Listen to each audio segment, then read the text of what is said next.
What's up, fellow lords of gaming? Welcome back to another episode of Marvel Future Revolution. Today we jump into the long anticipated Dark Domain Part 2.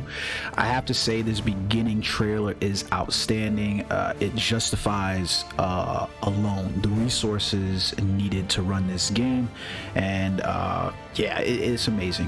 One thing that is really saddening about seeing this update, however, is seeing Ghost Rider, Mephisto, Baron Mordo, Hela in these trailers, knowing that we really won't see them in game in terms of playable characters.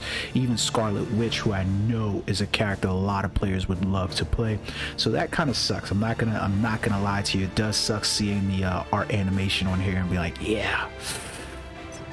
Because, you know, the part that really sucks about the game is that because the animations and the trailers and things like that are so detailed, almost, you know, like a AAA game. Let's give credit to Marvel Future Revolution where credit's due. We're never going to really know whether these assets are for actual playable characters or whether they're for, you know, NPCs and so forth, because the detail on the companions, for instance, are almost just as good as the details on the characters we're playing. So one of the events that we're first up to bat with is the Lunar New Year Gift Awards. So we're going to receive these Lunar New Year gift boxes for 2022. Most of the celebrations for the Lunar New Year are centered around the same way that we basically had gifts for the normal New Year that, you know, Westerners celebrate. So that's not bad at all. We see that at the end of the year, we're going to get a Lunar New Year gift bundle. So up to that for the 7 days, it's going to be these Lunar New Year gift boxes. All right. So along with this, we also have the Dark Domain 14-day gift event. I'm going to say straight up, 100% honest, this is a really nice 14-day gift event that they're adding inside here. You get to draw a ticket selection. You can see that the rewards are pretty much crystals. So we're getting about 1,000 crystals from that marble, along with some of the Dark Domain treasure boxes as well, if you guys remember those. And then the draw ticket selections, finalizing out with what I am really shocked that they threw in here is not a 4-star region costume box, but it's a 4-star region costume selection box. This is amazing rewards. This goes back into what I was saying. I really feel like the Marvel Future Revolution marketing team has painted themselves into a corner in terms of how they're going to generate money for this game over the longevity, because the Marvel Mall is asinine. It is way outpriced, and the only way that they can do this is by offsetting the cost of things inside the store. So for instance, if you notice, they put the crystal packages and they're inside the store as once a month purchases, where they actually make sense. Like buy 10,000 crystals for $89.99, buy 5,000 crystals for like $44.99, buy, you know, those kind of sales. This is going to be the only way to offset the things that they are basically painted themselves in a corner with, because not being able to develop characters quick enough to release, wanting players to invest in multiple characters is going to be hard. Most players, you're going to run into that wall inside the mall that is just not going to be there. Don't forget about your monthly check-in rewards as well. Okay, so they're there. And then now we have this. So we can see Vita Morningstar is going to be the first people in the new area for Dark Domain. So we're already getting those because I'm sat at level 110. So we're already getting new characters inside there. Now we also have a training ground tutorial inside here that's popping up. I really wish this was something that we were able to just, you know, pretty much just get the fuck out of, because yeah, nobody really cares, you know what I mean?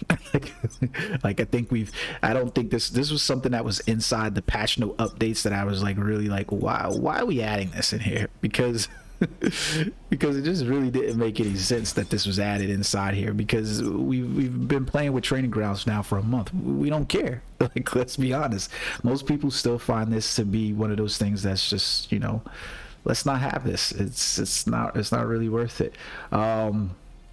they've changed some things in here. The way it assigns, you know, the way the game is basically assigning you 1-star, 2-star, or sorting out which Omega cards are best for you to put inside here. So a lot of people are going to see this inside here overall. That was one of those thing I really wanted to see, especially for the audience here, that is there is the enhanced potential, right? So we can see that we're getting new perks for Doctor Strange that make absolutely no fucking sense. This is one of the points that was discussed where we're literally talking about whether this is going to be a pertinent thing to happen or a sad thing to happen. And this is clearly going to be one of the sad things to happen for many characters, is that we're going to look on these and we'll go through them for other characters in another video. For Doctor Strange, here you go. You can see the accuracy rate, defense, and HP. Well, 2 of these stats at this tier are worthless. We don't care about defense. We don't care about HP. Accuracy rate is nice, but what is the max level going to be, especially at 90 potentials?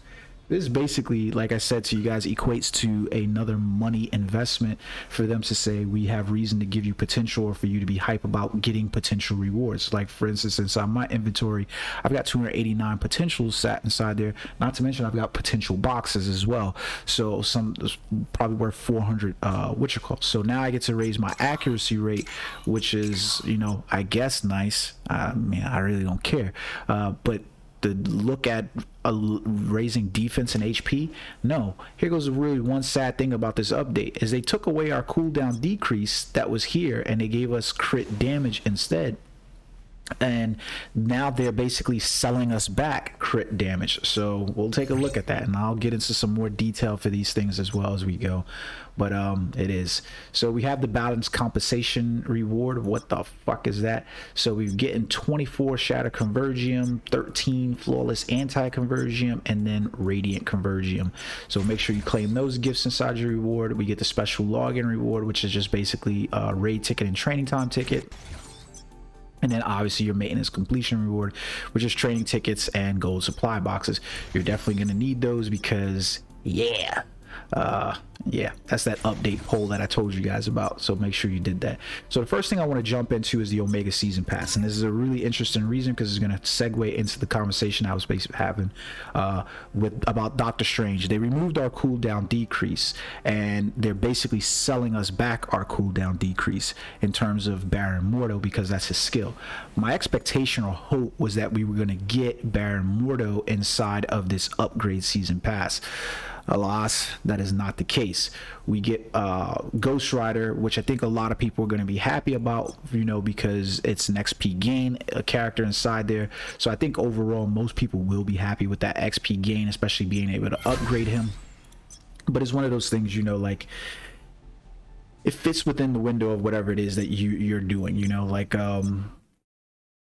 it just fits within inside that window. So it's one of those things that you have to choose about whether you're doing. But I would have liked to see Baron Mordo inside there more than I would have liked to see Ghost Rider, because, you know, then you would have told me right out that you weren't trying to resell me, you know, my cooldown decrease that you took away from me.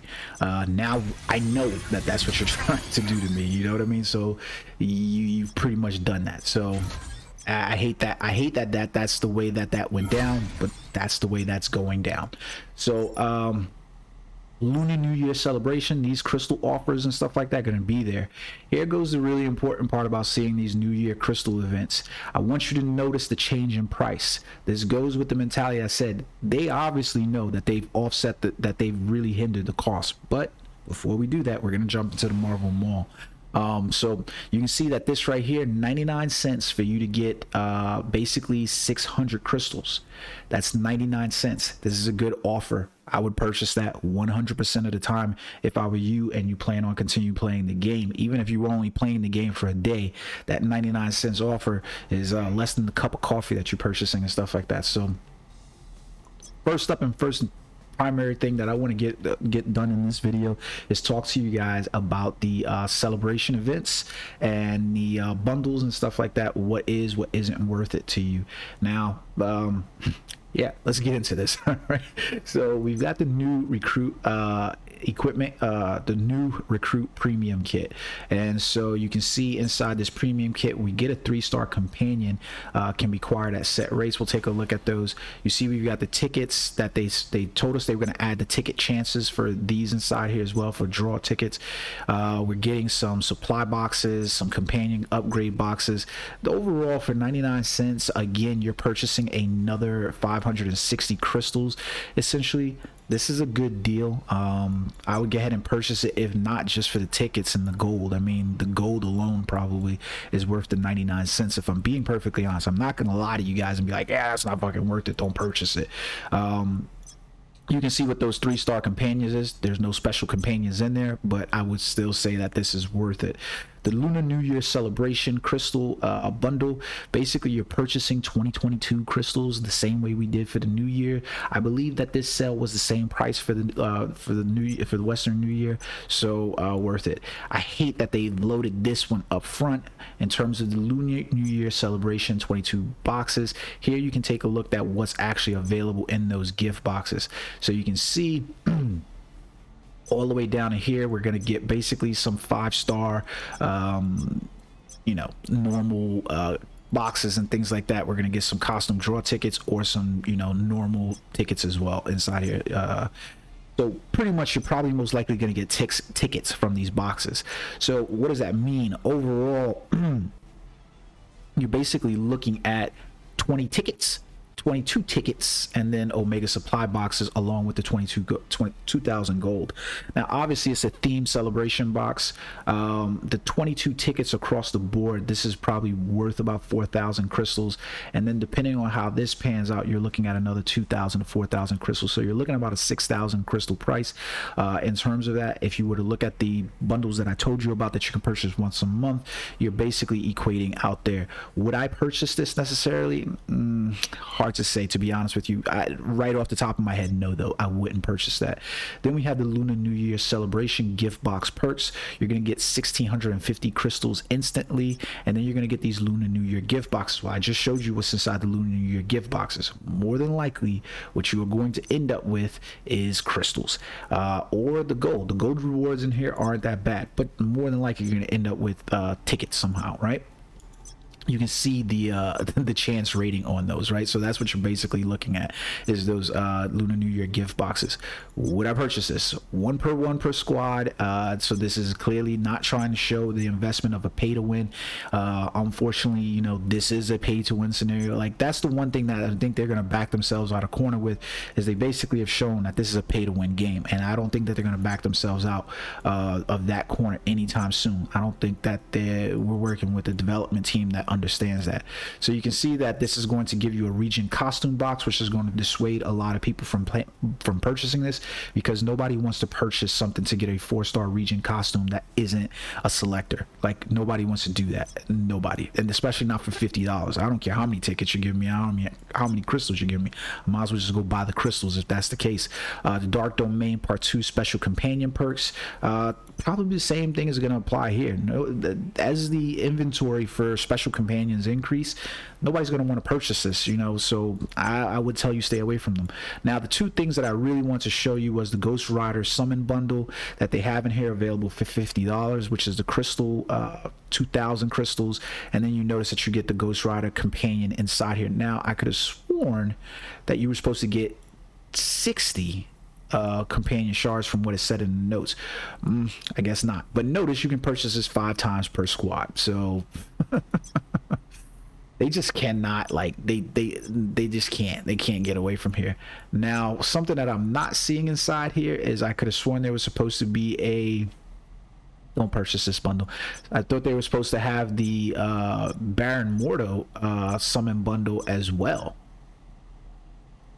Maybe I'm blind. I'm not seeing it. I could have sworn in the patch notes that I read that there was going to be a Baron Mordo, that there was supposed to be a Baron Mordo summon bundle. Let me pull this up real quick so I can show you. Yeah, here it is right here listed in patch notes. It was the companion upgrade bundle for Baron Mordo and Kasim. So It says 126 maintenance onwards, but maybe you only get it after you purchase him. So maybe it's just going to appear after you get him inside here. So I don't know.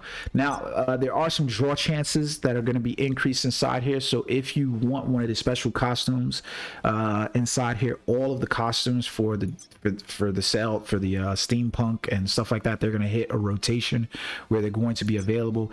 As a Doctor Strange character, your steampunk costume is about the only one that you're really going to be investing in. However, if you don't have, this is one of those problems, right, with this game where I said they painted themselves into a wall.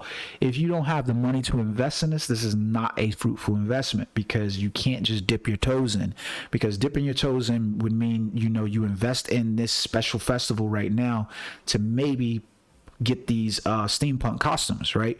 But you're not going to be able to hit the nano fusion on them unless you invest really heavily. And so unless you have the money to invest that heavily going on, this is a long-term investment for you that's not probably not going to pan out for a character that's not very good. So like, if you know, for some other characters this may be well and dandy, but this is a seriously long-term investment unless you just have the money. It's one of those dissuading factors. Players are not going to invest in this because I don't suggest players invest in this, because that's what you're looking at is, you know, where's the rewards going to end up for this? And right now those rewards are just not worth it in my opinion. They're not worth it for you to invest overall inside this. So I would stick away from doing necessarily festival events like this. This is one of those reasons why I feel like the costume should just be sold off chance. You can see the Lunar New Year, Eve's Eyes of the Osiris, and the Rise of the East Festival. So I want to show you what the draw chances are for this. So you can see it's at 0.05% chance inside here for the increase of these costumes to be obtained. Let's take a look at what the details on the normal is. So you can see it's 0.01% in order to receive these from before. So I believe this is a significant increase from what the draw chances were before. The Omega Card Festival, there is an Omega Card Festival inside here for basically the new magic cards. I think there's going to be some real big debate over the value of these cards because of their stats. So for instance, you see melee damage decrease is part of this special card, and then you can see that range damage decrease is part of the one card. So you can see the set effect on the Dark Domain number 6 card is accuracy rate, ultimate skill level, and critical damage. Obviously this card set is going to benefit a character like Magic highly because she utilizes her ultimate skill as a normal skill inside the game, and her ultimate is part of her package. It's part of like her kit in terms of like core to that character. Cool down those times so that way you can get your ultimate going, so that way you have access to her most powerful ability.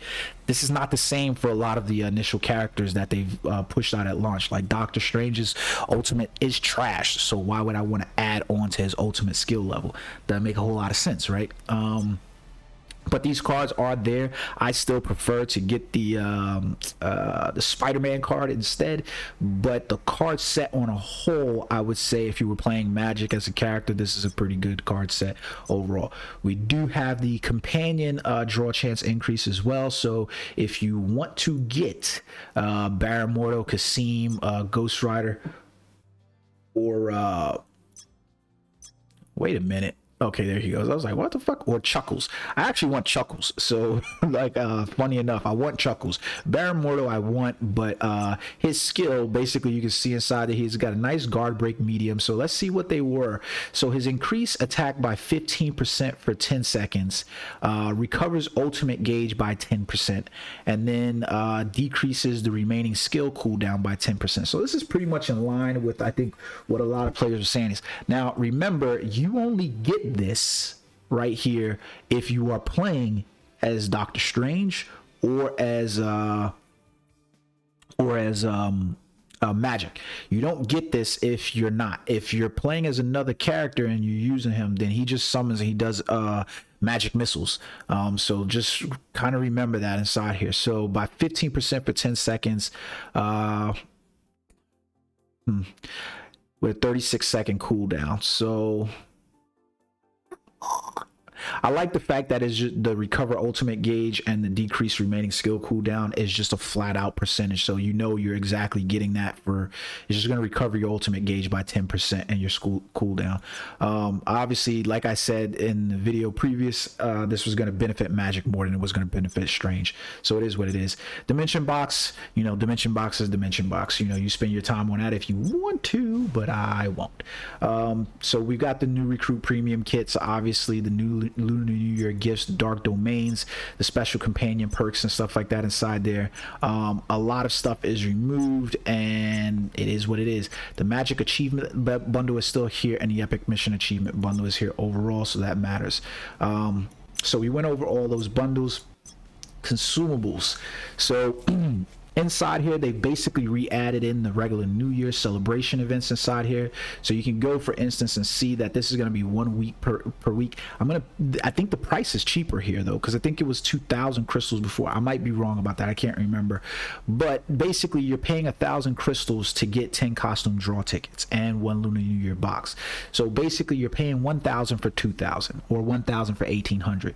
This is a value. If you plan on making these draws for costumes, for companions, or for, you know, card draw tickets, it's worth it to just pay the 1,000 crystals to get the 10 cards, because you notice that what they didn't do like they did for the Christmas year is, in order for you to do the draw on the Omega cards, it's not, you know, it's not just that you have to have these special tokens. It's just straight up that you need to have the crystals, or you just have your tickets. I just have mine inside YetiCaster. So that's actually pretty good in terms of that investment. So if you plan on making the draws on any 3 of these, it's, you know, like I'm probably gonna do Lunar New Year and the companion, but notice what they did that pisses me off, right? And this is one of those things again that shows you how much the game's pay to win versus you know, free to play, is that this has a limit on it. So weekly 1 per squad, you can only do this inside here 1 per 1. Well, that sucks. You know, you gotta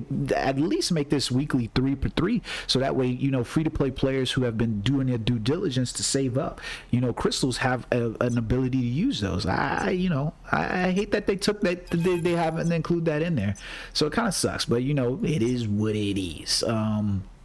Nothing else has changed inside here. Let's finish up really quickly with the events. Most of these we already went over. I already told you about the Lunar New Year gifts that we got. I told you about the Dark Domain 14 gifts. We've also got an event in here, and this is where you're going to basically be able to summon Baron Mordo. You complete the most wanted targets throughout the Dark Domain, and you're going to get Omega Companion. The Omega Companion shard boxes for completing those most wanted targets. You only got to beat them once, which is good, and then you'll get Baron Mordo as a summons, but you're only going to get him at 1 star, which means he's unusable unless you get him at 3 stars, which is the problem, because I said to you guys, they're basically reselling it. For Doctor Strange characters, this feels like a you know, a real punch in the back of the head. Like you literally feel like they're reselling you your cooldown, because where it was 10%, it's 10% now for your cooldown when you summon him. We lost out on a default flat base 4%, I think it was. I think it was like 4.14% that we had, and so now we get a 10% rebuff every 36 seconds. So not so bad, but they're reselling us our buff, you know what I mean? Because basically if we had the cooldown already, it would amount to a, you know, a higher rate. We also have Conquer the Dark Domain. I actually like these events when they have these, because it feels like there's like a forward line of progression. I wish they had these more across the game. Like there was a, so like, you know how you do your we get our battle challenge events inside the I wish they were more representative like this, meaning, you know, so that way they were flat out seen, that way we knew what we were doing inside each area. So like, you know, completing basically all of your stuff that's inside your activity log, I wish was more representative like this, so that way you kind of constantly felt like you were hitting the achievement wheel, you know what I mean? Like you get what I'm saying. And then the rewards over here, 3 to 6 star. I don't know why we have a Convergium particle supply box as the Niflheim and completion, and we have a Omega Blitz badge box. This is one of those things where it's like, yeah, shit on me, because who the fuck wants a Convergium particle box? We also have an event for clearing the new raids. So basically do level 4 or 5, and you're going to basically get some crystals and some Convergium boxes. Not a bad event, but you're going to be needed to clear those level 4 and 5s. We also have the Blitz Relay Challenge to complete for Mephisto. So you're gonna have to defeat Mephisto 12 times inside Devil's Reign. I'm looking forward to the Blitz the most. We also have your hero level ups that's gonna be inside here. So you're gonna get your squad power upgrade boxes and your draw ticket selection box at the end, along with your potential inside here. Log events and monthly check-ins are the same. Let's check out the raid really quickly. So we know we have changes to the raid. So now today's raid is basically level 1. You can see it's no longer challenger. These are one of the things that I'm talking about where they painted themselves into a box. I hate the fact that this is now called level 1, 2, 3, 4, and 5. I actually like the naming convention of ultimate, so forth. They could have just went with epic and legendary. Like, they could have just did that. Like, I feel like we're dealing with, sometimes I feel like when we look at these things, like they're dealing with the JV squad, how much are you realistically looking at these raid challenges and really understanding the level of where you're going to take it? Like, was the planning done for the future? So now we have level 1, 2, 3, 4, and 5. So as the game develops, they're probably just going to add level 6, 7, 8, 9, 10 and onward in order to deal with the power level. So level 3, you basically need to be at 400,000 power. Level 4 is a requirement for you to be at 115, 770,000 power. Here goes the part where I feel like why I go back and say that this feels like I'm dealing with the JV squad, because we as players all know that I don't need to be level 115 to be 770,000 power. Most players in the game were already at 700,000 power before they even got to Dark Domain Part 1. Before they got to Dark Domain Part 1, we were already at 700,000 power. So why in the world do I need to be 115?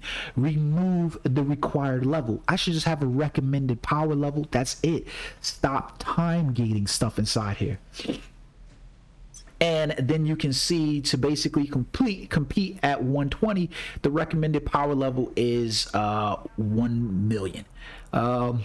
Or 1.1 million, and required level 120. Again, most free to play players could reach 1.2 million power by being at level 100. They didn't even have to be at 110. Remove the required power level and just the required level, and just leave it as a recommended power. That's it. I get the fact that you want to make sure, you want to have some kind of gates to make sure that players, can't join in and then interfere with people who can actually complete the events. But here goes the thing. It doesn't need to be the required level.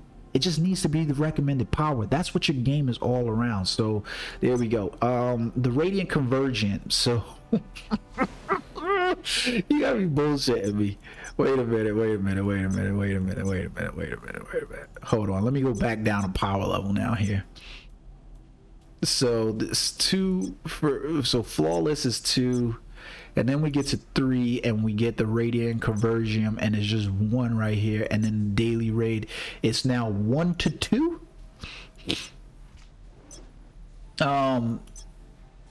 Correct me if I'm wrong, but this was previously that you could get as many as 3, right? So it was like 2 to 3 that you could get for the daily reward. So you didn't really improve this, you reduced this. Okay, never mind. I'm gonna have to go back in videos and look at that, but it is what it is. Along with this, they did reduce the cost to equip. So now to switch over between yours, you don't have to pay gold anymore, and Convergium anymore to do those. So that's a good thing inside there. Yeah, that's a good thing inside there overall. Training grounds. I'm not going to jump in this now, but the power level still says the same and the required level is the same, but they've adjusted the inner areas inside the game so that way you basically have those. I'll bring you guys some more video for this stuff. This video is getting kind of long. I'm going to try to leave some timestamps inside here so that way you can navigate around inside the video. I think overall I'm going to do a good, the bad, and the ugly for various sections inside here to see what it is. But yeah, I'm not feeling